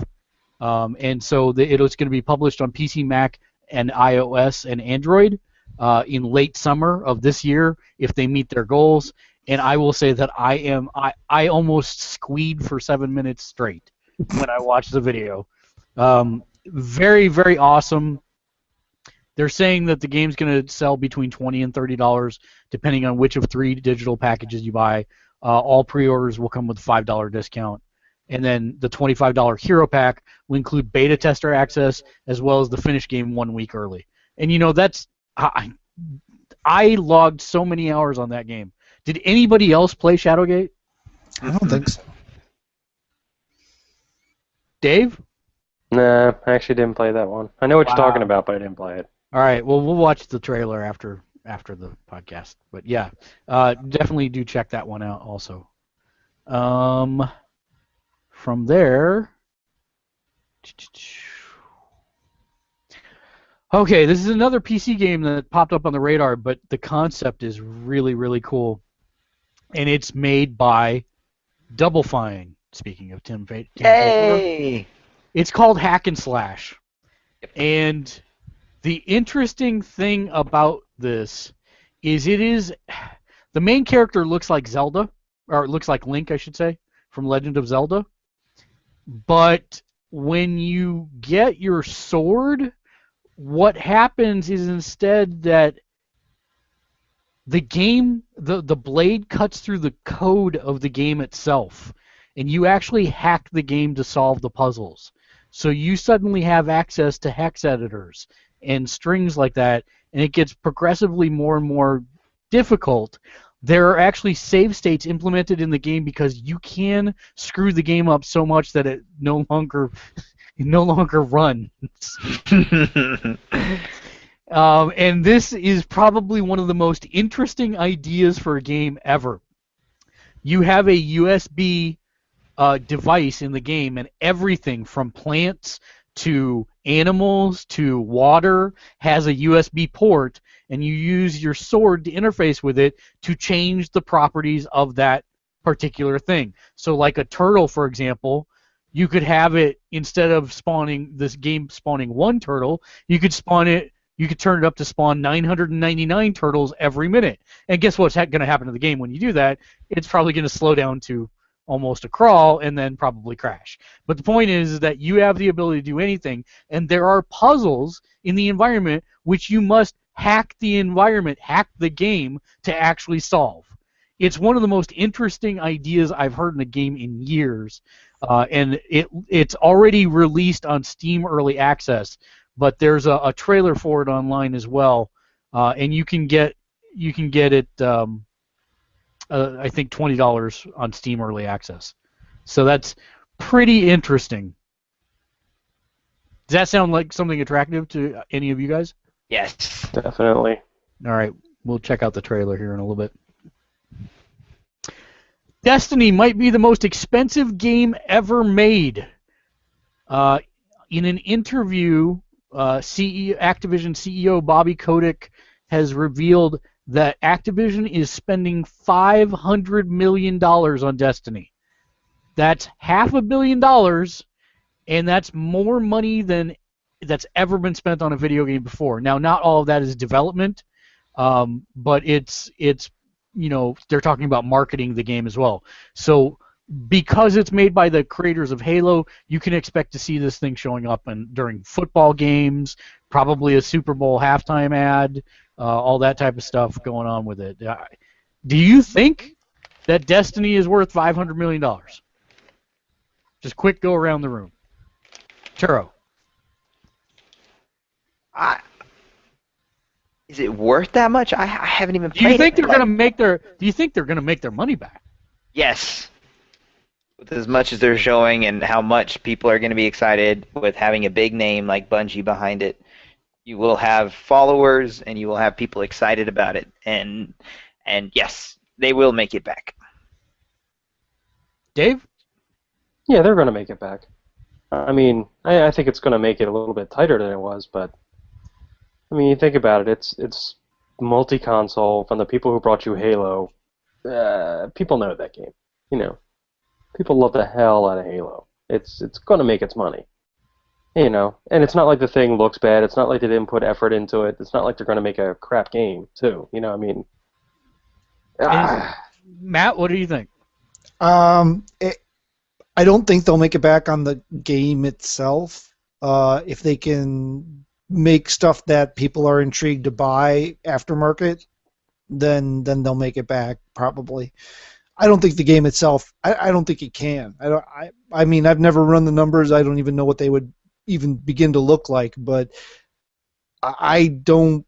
Unless every single person that has a console that could play the game or a computer that could play the game buys it, I don't think it can. Just in the game itself. Well, okay, let's say in the first year. Will it make it back over the lifetime? Again, that depends on how well they support it. Yeah, I think that's exactly what it is. It's going to be the tail rather than the lead. They're going to make their money back over time because they're at the beginning of the new console life cycle. So if this is something that people play for the next 7 years, and they are constantly updating it, then I see that. Number two, as much as I don't like Activision because they are nothing but a purely bottom-line focused company, if they didn't have a formula in place that says we will make X number of dollars of profit off of this game, they wouldn't put it behind it in the first place. So I actually, That's a good point. I agree with the first year, but I think if they're playing the long game, they're most definitely going to do it. Are we going to see like GTA 5? Oh, I'm sorry. If they could reinvest it into a Destiny 2, and they basically don't have to do a lot with it, you know, so they can, yeah, if they're amortizing it over, you know, the life of the series, amortizing, whatever. I can't say that word. They're doing it to establish a new brand. That's what it is. Right. I mean, they're throwing a lot of muscle behind the series. Not to jump back in time, but I just got a text from Shoshol. I don't know how he pronounces that. This the guy that was asking the questions on here, and he did play Shadowgate, so you weren't alone. Yes, fantastic. You are not alone. Okay, no, let's not do that. All right, next one. Bill Gates absolutely for Xbox business to spin off because Bill Gates hates Xbox. No, that's not what it's about. I'm joking. Yes, it is. According to every headline I saw on the internet, that is exactly what happened. No, it makes no sense for them to spin it off. They're not going to spin it off. Yes, it's a loss leader. Yes, they sink millions of dollars into it. But if you ask anyone over 20 to name a Microsoft product, the only answer you will get back from those people is Xbox. The Zune. Oh, yeah, Xbox. Just because you invested in a Zune doesn't mean the rest of us were. No way! I had none of that. Whatever. I saw the Halo edition. I almost bought it, but that's nope. I was there for that too. Yeah. Oh yeah. Ben got it. So this is not a gaming thing, but it can be eventually. Sony has set a new storage record for developing a 185 terabyte magnetic tape. So the cartridge is about the same size as... I'm looking at the size of what the cartridge is. It doesn't show... Could we go back to cartridges? It's a large tape. It's made for massive data store backups. Correct. So, I mean, it's not a It's not a consumer item product. There you go. However, Blu-ray Sony's tapes were actually very small, as far as like corporate backups go. I mean, at least it used to be. Like I remember, like the compact, HP ones, like they were the large tapes. But the Sony ones, they used ones that were like a little larger than the size of like old DAT tapes, if you remember those. Right. Yeah. And they were actually always backwards compatible with like 1 or 2 generations of tapes. So I'd imagine they would have kept that size. So they basically are able to put 18.5 gigs of data per square inch of tape, which is 75 times the capacity of standard mainstream magnetic tape. And literally, they do this by developing a technology to deposit fine magnetic particles an average of 7.7 nanometers in size onto a soft magnetic underlayer. It's crazy. That's That is science. a crazy amount of data space. But yeah, You know what I this means, though? Huge means- games. It means Blu-ray's dead. It means a return of the mixtape, man. Oh yeah, hell yeah. Well, yeah, I love a mixtape. God. I mean, we don't have any stats, or at least I haven't seen any yet, on what the read-write rate or anything is. So I mean, it could be horrible and not support something commercial like a game system or anything. But it'll be interesting to see where they take it. We'll see. Just funny. Shull just texted me again and said that the number he saw for them to have to break even is 8.3 million copies of Destiny would have to be sold. Correct. If they were just of the game, correct. And I mean, I still think over time that's possible, but not day one, not in the first year or two, even maybe. So did you guys see this whole thing where ZeniMax claimed that Oculus stole and John Carmack stole virtual reality technology? I saw the headline and clicked the next button because I have enough drama in my life. Yeah, it's literally, they categorically go bullet point by bullet point saying, we did not do this, this is so not surprising that you guys are douchebags. So that's all I'm going to say about that. I thought it was hilarious. The Watch Dogs install size was revealed for the Xbox One. 20.42 gigs on the Xbox One. No information on the PS4 version yet. That's actually smaller than most of the PS4 games. So if it clocks in at that, I'll be super happy. I'm happy with that number. I'm trying to burn through these because we're... So, yeah, well, here's one. Did you guys see the stuff about Drive Club that dropped today? Yeah, I saw it, but I didn't get a chance to read it. So, all right, so Drive Club was supposed to be our very first PS Plus free game for the PS4. Obviously, the game got delayed. It's still going to be a PS Plus game, but the details about the different versions of the game were dropped today. So the PS Plus version of Drive Club is a stripped-down, one-venue, 10-track, I believe. I'm not looking at the article right now, and like 5 cars version of the game. right. You can unlock the entire game by paying $50 to get your version upgraded, but then it's still locked to your PS Plus account. For $60, you can just buy the whole dang game and have it for whatever you want. So moral of the story is buy the disc or the digital download directly. Yeah, I mean this is really, I mean, considering how big of a deal they were making about Drive Club being free on PS Plus and blah blah blah. I mean, this is really kind of a, it's basically like, oh hey, you get a free demo. Yay. I don't know. It's not. It's a little annoying. I mean, if you could like, I don't know. They haven't said demo. I mean, you can unlock all the trophies. You can. I mean, it's feature full. Well, So- it's full feature, but I don't know that you can unlock all the trophies, because what if the trophies you have to race at No, every venue? they've already.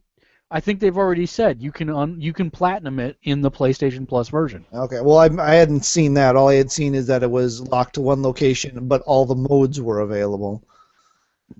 Hold on, I'll do a quick search. Well, Go ahead. I'm not doubting you. I'm just saying I didn't see it. No, I didn't say you were. I may be remembering wrong. Dude, I've been driving for 8.5 hours. I'm lucky I know my name at this point. Can you platinum? Yes, Johan. Don't forget your name.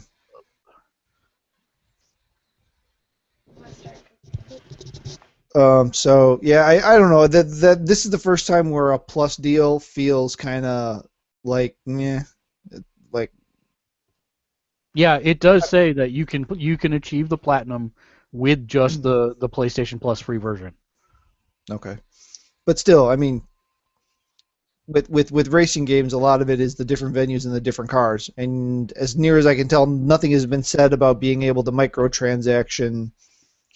You know, I really don't care. The My courses. whole point with the PlayStation Plus version, and this is just my opinion, I'm not saying anybody else is wrong or right, but my opinion is as long as I can get on and race with you, and, well, you don't have a PS4 yet, but you will eventually, race with you, I don't care. Future. If we're all in the same car or one of 5 cars, I could care less. As long as we can race together, that's all I We're really all in care the about. same car. I call radio. It'd be hilarious if one of them is a clown car. That would be hilarious. Drive Club with advanced clown mechanics. I have news. Go for it. Yay! The new Pokemon Ruby and Pokemon Sapphire games have been announced. It's going to be called Omega Ruby and Alpha Sapphire. They're the remakes of those two coming Which I out for the always 3DS. I find it funny that every single article has the Omega before the Alpha. I don't know why that amuses me. That is funny. I just noticed it. But it's scheduled for November 2014. And on the same note, the Pokemon News app got released, or its Pokemon TV app got released for iOS, Android, and Kindle Fire. So you can watch all, I think, 16 seasons of the Pokemon show on there. My Lord, I can't Have let you my kids seen- know that exists. Turo, have you seen the dissertation that suggests that the entire Pokemon TV show series is about a boy who's been put into a coma? That Ash is really yeah.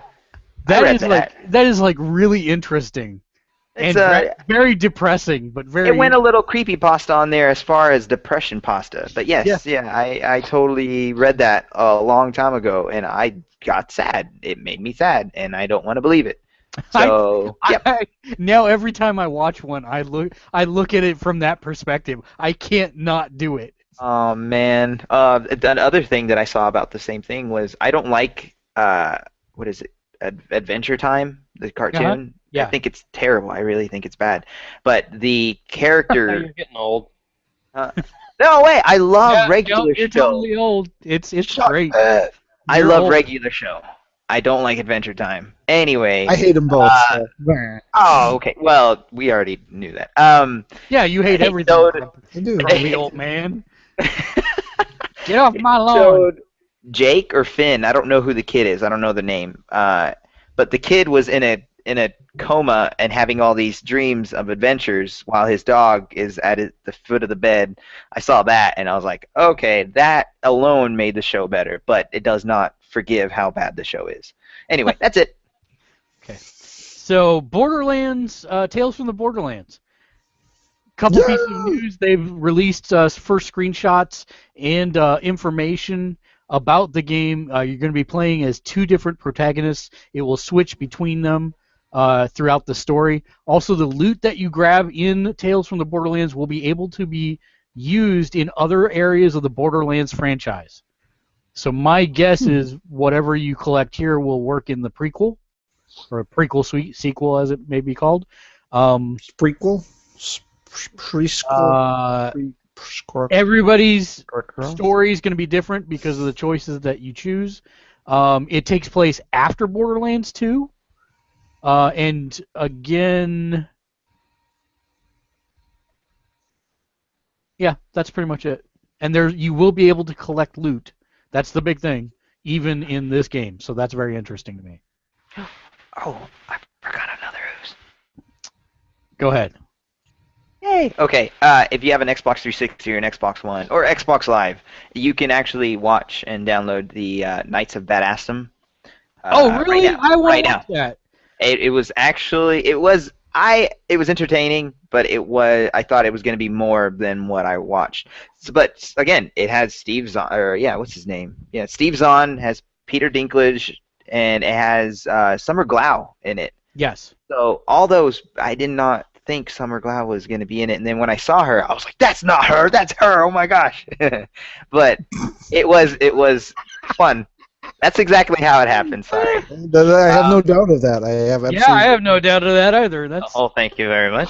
But yeah, it's a nice afternoon to watch that movie, and you can watch it for free if you have Xbox Live. So it popped up on my One, so I bragged about it on Facebook, and then some people told me it's on Xbox 360 too, and then they called me hashtag Xbox One douche.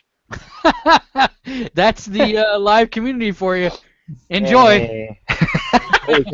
No, that was Facebook. That wasn't Xbox. That was still the Xbox Live community. Trust me. Get out of here. So Anyway. The only other. Go ahead. Brain. No, I forgot what I was going to say. Oh, yeah, the other news story that I saw that dropped today that's, not exactly news because it's been the same thing for a while now, but Nintendo continues to bleed money. Unfortunately, they have a lot of money to bleed, so it really doesn't matter. They ended their fiscal year in March. Their numbers were way under what they projected, even after they slashed them drastically. The Wii U didn't even meet their... They originally had planned on selling 9 million units in this fiscal year. They then cut it to 2.8, and they couldn't even make it to that. So they're basically blaming the Wii U for all of their financial issues at the moment, and the 3DS is doing fine. Now the Wii U stands for the sound the ambulance makes as it's coming to pick up. That's awesome. Coming to give Nintendo the Wii U. See, I think of freaking Kung Pao. Oh, No, yeah. I think of that when I hear that. But yes. Call me Patty. Yeah, I was gonna hate that movie, and then in the opening sequence, spoilers, coming up. In the opening sequence where the kid rolls down the hill, the baby rolls down the hill. Oh my The god. woman picks him up and then cute baby, and then throws him down the next hill. I just Bye-bye. lost it. I lost it from that point, and I just continued to lose it for the rest of the movie. I was One of my most favorite movies. One of the most funniest movies. I was going to hate that movie, but it snuck up on me. All right, Dave. Yes. Back on the PS2.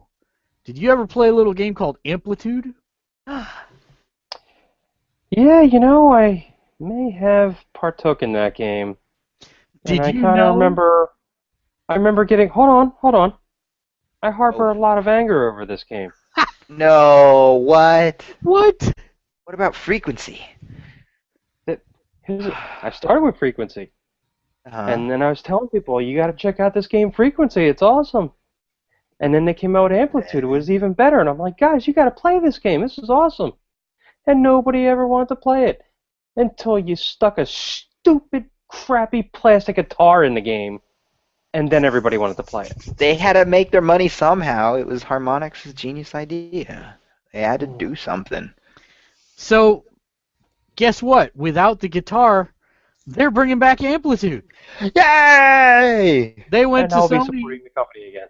Yeah, they went to Sony and said, "Hey, we know we don't own the rights to Amplitude, but can we make an Amplitude game?" And Sony said, "Sure, why not?" And so Harmonix said, "Kickstarter." And so now Amplitude is on its way to, with 15 days left, it's on its way to its goal of $775,000. Wow. Harmonix Kickstarter. Yep. They have a pretty good little thing there. The interesting thing is that the majority of the team that worked on the original Amplitude game is still at Harmonix. And so it will be the same team that brought it to you back then, bringing it to you now. Updated graphics, a brand new soundtrack, and if you wish to submit a song for a pledge of like $3,000, they will put your song in the game. That's so cool. That is kind of cool. I never did play either Amplitude or Frequency, and yes, I am one of those that didn't play the game until it included. No, you have played it. You just don't realize it. It's called Rock Band. I know, as I said, I didn't play it until. No. Let me finish my sentence. Okay. What was the Rock Band standalone player thing that you only use the controller? Blitz. Yes, Rock Band Blitz is Amplitude. Okay, that was going to be my next question. Was basically is Rock Band Blitz Amplitude? Okay. Yeah, pretty much. The difference is that you get a ship, and you can duel against friends. The downside, the only thing I was disappointed to hear in the announcement is that it will only be local co-op. So there will not be online multiplayer, at least at the beginning, in this particular version of the game. Oh, which reminds me of another thing I saw. Don't Starve, which was one of the PS Plus freebies for PS4 early on, caught a lot of flack for not having multiplayer. Anyone who bought or got the game through PS Plus earlier will get a free upgrade with multiplayer this summer. Yeah, we can play together.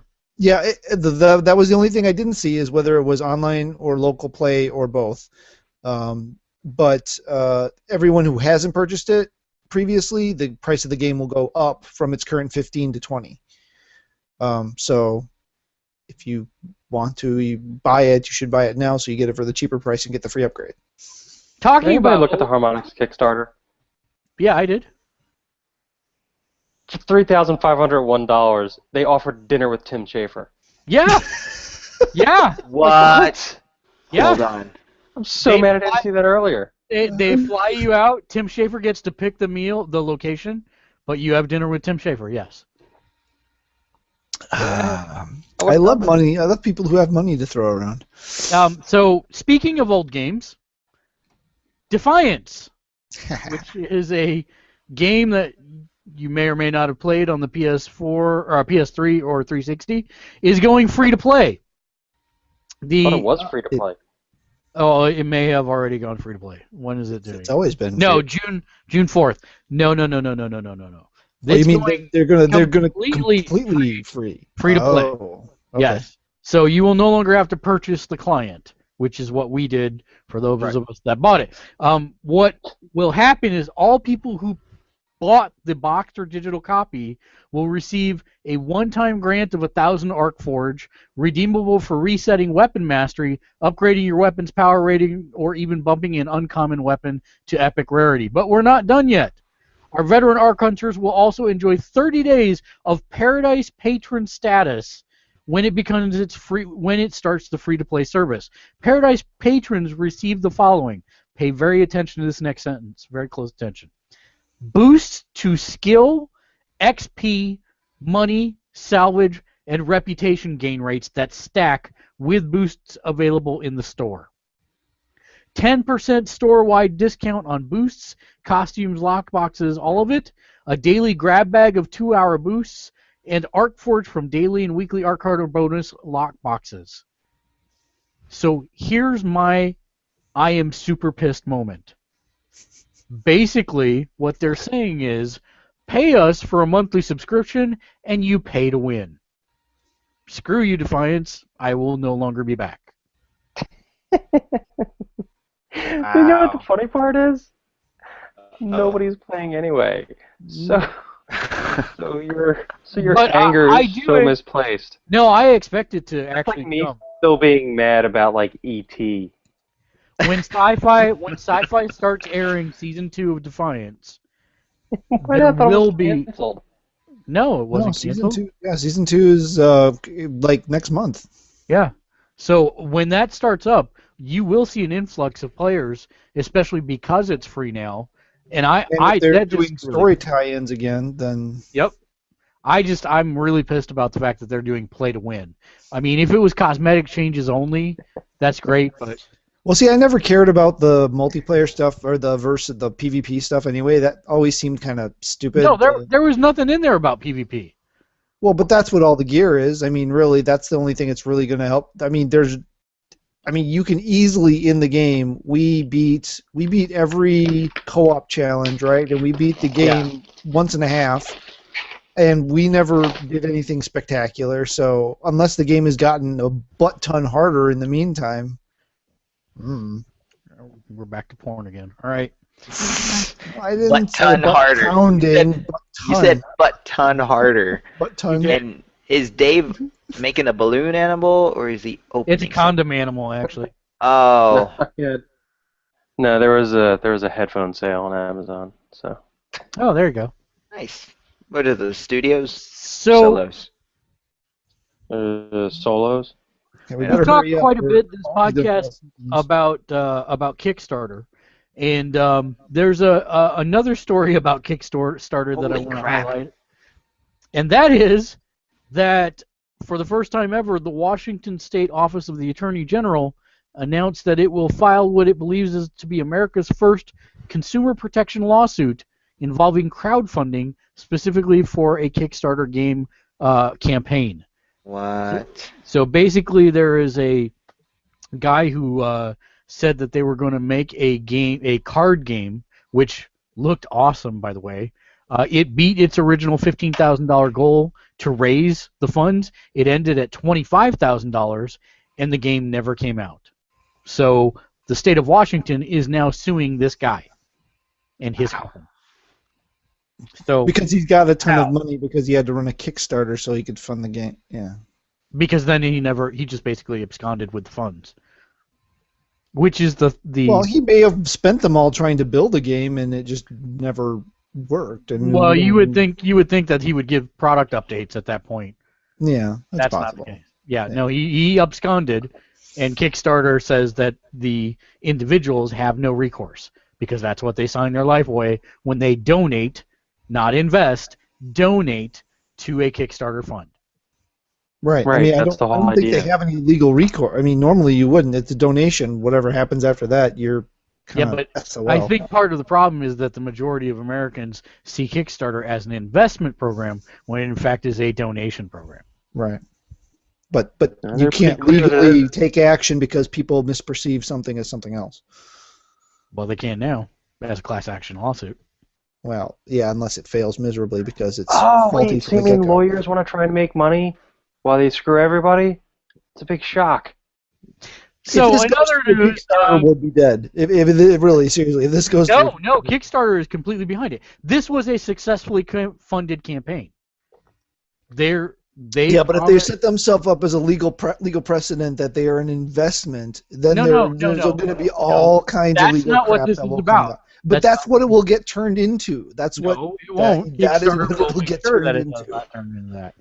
It's That is that going to be no. Matt's right on this. If this is going to create a slippery slope where basically then anytime somebody fails on a Kickstarter, which that happens a lot, where people actually give it the old college try and it does fail, and people are going to say, well, no, I want my product out of it and I didn't get it, so I want my money back. And Well, that's but not you the way it get works. Sometimes things are going to fail. No, but you get your money back on a failed Kickstarter. No, I'm saying, Oh, what if the but product fails No, afterwards? not a failed Kickstarter, a successful Kickstarter, but a failed product. Right. So say I wanted to make an anti-gravity car, and I got $1 million on Kickstarter to make an anti-gravity car, and I spent all the $1 million trying to make an anti-gravity car, but it didn't work. It's not a Kickstarter, but there's no product to distribute either.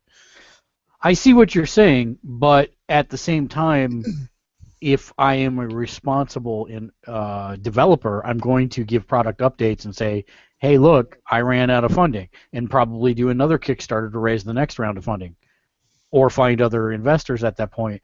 But this guy literally just up and disappeared. Right, but the thing is there's this funny little thing where once a precedent is set, it gets misused all the time. I'm with you, but Kickstarter's behind this. Well, I don't think they know what they're...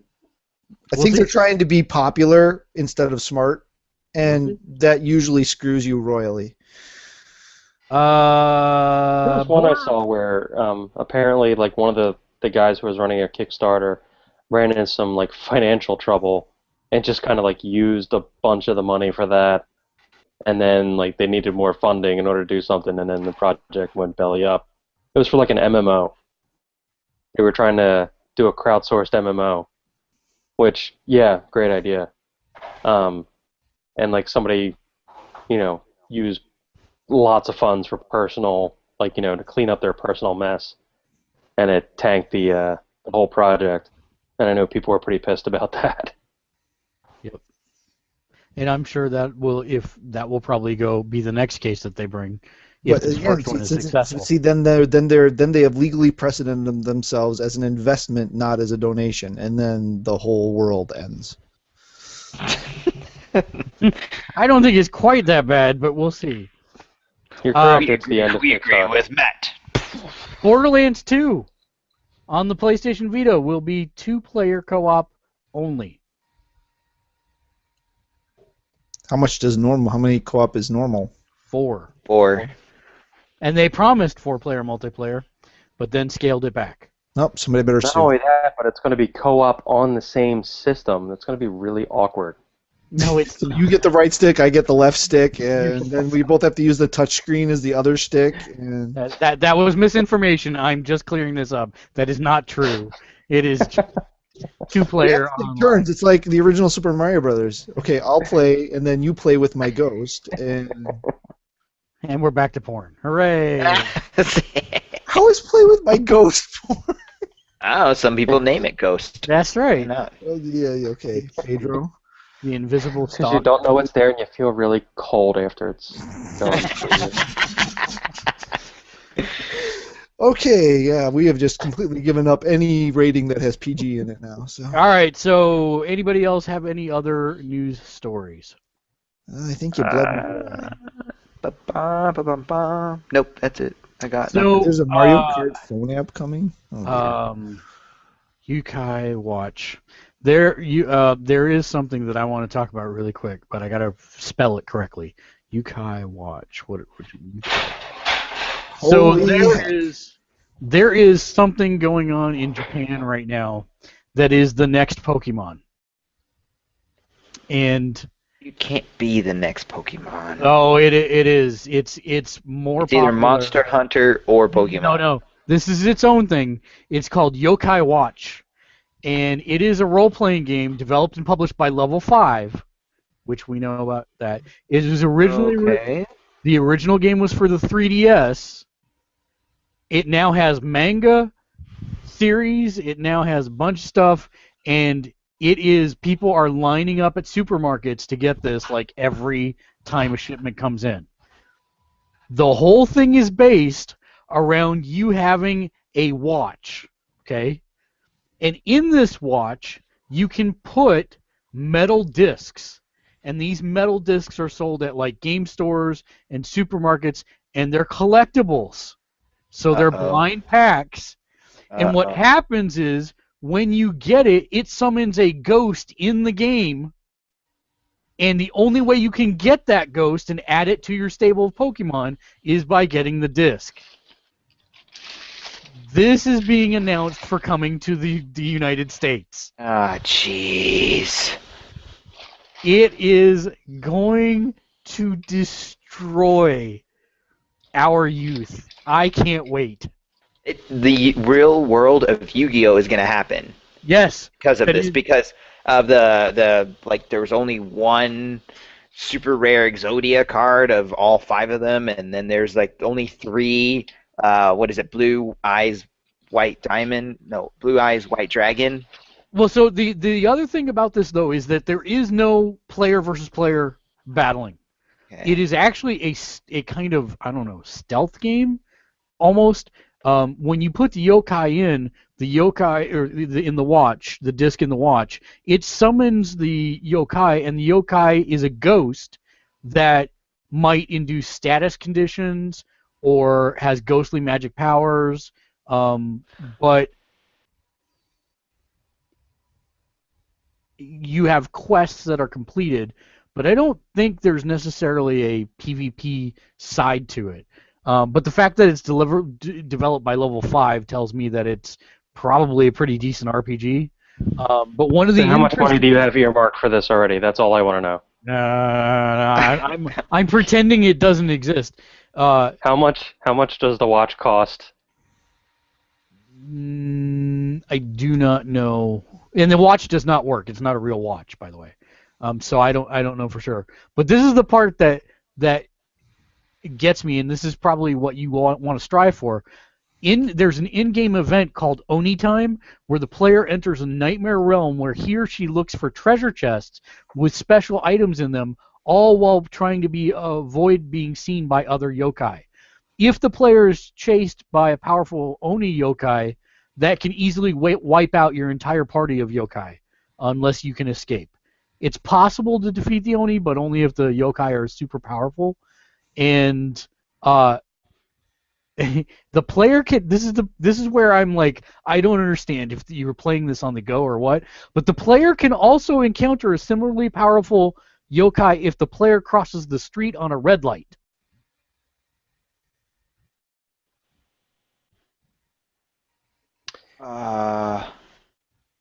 Yeah, I'm not really sure how this is gonna work, but I'm damn curious. Real life? So you bargain the game with a guaranteed win or almost win if you jaywalk and again endanger your life, right? I don't know, man. Now, I applaud them for the whole social Darwinism thing, Oh God. but I'm not sure if they're going to be able to get away with that. Maybe they're trying to fix Well, they everything. can in Japan. I don't know about the United States. So That might be a Japan-only feature. Japan's trying to fix Twilight, and So that's I wanted to talk about this now because believe it or not, this was like super not popular for a long time. It came out in like 2012, early 2013. Yeah, it came out in July of 2013, and it wasn't until like October that it blew up because that's when the manga and the anime started cranking out, and then all of a sudden it exploded. what's this called again? I'm gonna start. It's looking called it Yokai Watch. Okay. It's Yokai is spelled YO-KAI. up. Already got it.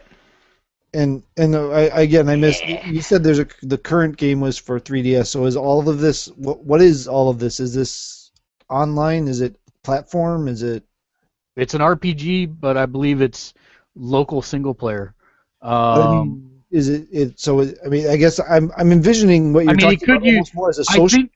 I think you can Street Pass. Actually, I'm almost positive. I remember hearing a couple of people talk about that you could Street Pass and collect yokai that way too. So is this 3DS still then, or? Yes, still 3DS. Okay. This is all 3DS. I don't know. If it comes here, I'd hope they do something with the Vita. Yeah, I really am going to probably try to make sure my kids don't ever find out about this because I don't. The whole having to have to buy more physical things to affect the game thing, yeah, that you know, that I don't like that. Yeah, I don't like Yeah, that that looks model. like I don't they're like pretty them small. having to support that. I don't like having So you buy 100 packs and you end up with 3,000 of the common Pikachu, whatever. Well, Pikachu isn't a common Pokemon, but what's a common? 2,900 other Oh, things. you get 2,900 Magikarps and one Pikachu. That's better. I don't. I don't. That bothers me. I like the Invisimals model much better. So the storyline of the game goes about the main protagonist named Keita, who discovers one hot summer day an old capsule toy vending machine in the forest. He receives a mysterious watch, which with it he meets a ghost butler, named Whisper. Whisper tells Keita that the watch allows him to see supernatural creatures that he could never see before in his everyday life. And then they go through the town and start to find and collect other ghosts to battle. This looks awesome. Yeah, I know. I'm so excited about this. That's I'll actually not dissimilar from the setup for Invisimals. You're Except you're tech- gonna get it. I know. no, I will make sure to tell your children about it. I will kill you. Oh, that was awesome. I actually have not yet watched the gameplay trailers, but I want to, because I want to see how it works. But yeah, it's pretty much Spirit Pokemon. That's what we're going to be doing from now on. We're all going to get a little yeah. I'm looking forward to that. So, final thoughts. We'll put this puppy to bed. Whew. Going around the room. Let's start with you, Burgundy. I just want to know how much money you're going to spend on this piece of crap. I'm looking at it, and it's just like, I don't... Like, yeah, there's no way. There's no way you should be playing this or even talking about it. It's just kind of like... remember how much money you invested in Disney Infinity. No, and It would how seriously much more be money I will invest. cheaper and healthier for you to just start a heroin addiction. I can't wait to walk, across the street with the red light. Turbo, final thoughts. Final thoughts. I will be doing a lot of illegal jaywalking soon. This game comes out, yeah. So I'm illegal Mexican. I can jaywalking. run fast. So Yeah. that would be what, legal? That would double negative. Oh, excuse me. Jaywalking, illegally crossing the street. There you go. Jeez. Matt, final thoughts? Marvel officially kicks off their latest event this week with Original Sin #1. Number 0 had already come out, but officially this is the start of it. I actually kind of felt like we haven't been barraged with events nonstop for like the last couple of months, so it actually seems like it's been a while since one, after having 4, universe-destroying events going on at the same time not too terribly long ago. So I haven't read that yet. I'll pick up my books tomorrow, so see where that goes.